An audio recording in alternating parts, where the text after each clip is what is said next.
సునాదస్వరము July 16. నేను వారిని యెహోవా యందు బలశాలులుగా చేయుదును.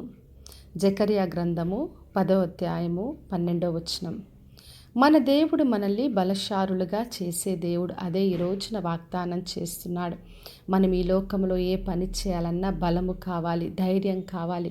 శత్రువుని జయించాలన్నా, పరీక్షలో విజయం పొందాలన్నా, ఏ పరిస్థితిలో అయినా కూడా మనము బలవంతులుగా చేసి మనల్ని దేవుడు గొప్పగా జయములోకి నడిపిస్తాడు. మరి దేవుని బట్టే మనం బలం పొందగలం. అందుకే నిత్యము ఆయన యందు మనము బలం పొందుకుంటూ ఆయన నామాన్ని స్మరిస్తూ మనం వ్యవహరించాలి. మరి గిద్యోని జీవితం చూసినప్పుడు ఆయన ఒక బలహీనుడుగా ఉన్నాడు. మరి పరాక్రమ గల బలాఢ్యుడు అని చెప్పి పిలిచి ఒక బలహీనుడుగా ఉన్న వ్యక్తిని దేవుడు బలవంతుడుగా మార్చాడు. ఆయన ద్వారా శత్రువు పైన జయం పొంది మరి ప్రజలందరినీ కూడా రక్షించాడు. మరి ఒక బలహీనుడైన వ్యక్తిని దేవుడు వాడుకొని అందరినీ రక్షించడానికి సాధనంగా బలపరిచాడు. అందుకే దావీదు కీర్తన 144 మొదటి వచనం రాయబడింది. ఆయన నా చేతులకు యుద్ధమును, నా వేళ్లకు పోరాటమును నేర్పించేవాడని. మరి ఆయన మనకు బలము నేర్పిస్తాడు, పోరాటం నేర్పిస్తాడు, యుద్ధములో ఏ విధంగా జయించాలో కావలసిన జ్ఞానం ఇస్తాడు. అందుకే నిత్యము దేవుని దగ్గర మనం అన్నీ నేర్చుకున్నప్పుడు ఆయన ద్వారా బలమును, ఆయన ద్వారా శక్తిని పొందుకొని దేవుని బట్టి బలవంతులుగా ఉంటాం.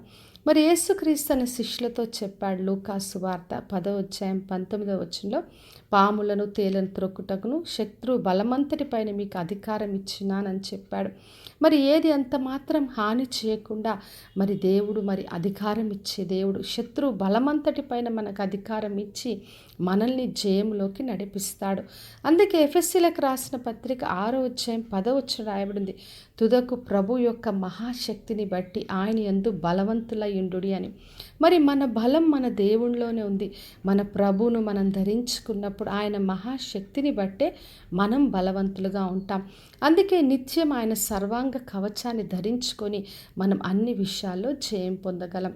కాబట్టి నా ప్రియ సహోదరి సహోదర, మన దేవుడు మనల్ని బలశాలులుగా చేసే దేవుడు.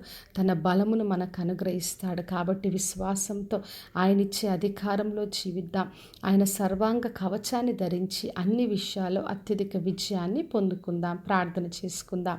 పరలోకమందున్న మా తండ్రి, మా దేవ, ఈరోజు ఇచ్చిన వాగ్దానం కొరకే వందనాలు.